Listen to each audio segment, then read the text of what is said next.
ఈరోజు తిరుప్పావైలో 15వ పాసురం.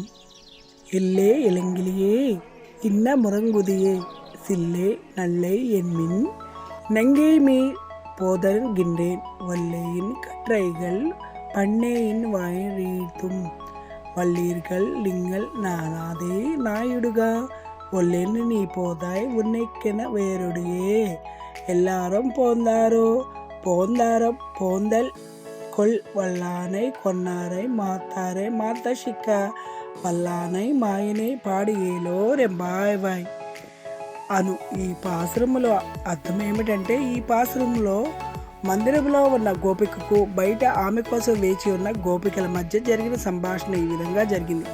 గోపికలు, ఓసి చిలక పలుకుల వంటి కంఠమాధుర్యం గలదాన ఇంకా నువ్వు నిద్రిస్తున్నావా, ఇదేమి విచిత్రమమ్మా. మందిరంలో ఉన్న గోపికలా చెప్తుంది. ఓ గోపికలారా, చిరాకు పుట్టేలాగా గొల్లుమని ఏమిటే అరుపు, ఇదిగో ఇప్పుడే లేచి వస్తున్నా. గోపికలు, చతుర్వాక్కులు కలదానా, నీవు చాలా నేర్పిరివి, నీ మాటల్లో నైపుణ్యం మాకు తెలియదా. మందిరంలో గోపిక, సరే మీరే నాకన్నా నేర్పుగలవారు, నేను రాలేదని అంటున్నారు, కానీ మీరందరూ వచ్చారు కదా. గోపికలు, అందరం వచ్చామే, కావాలంటే నీవే వచ్చి లెక్కించుకో.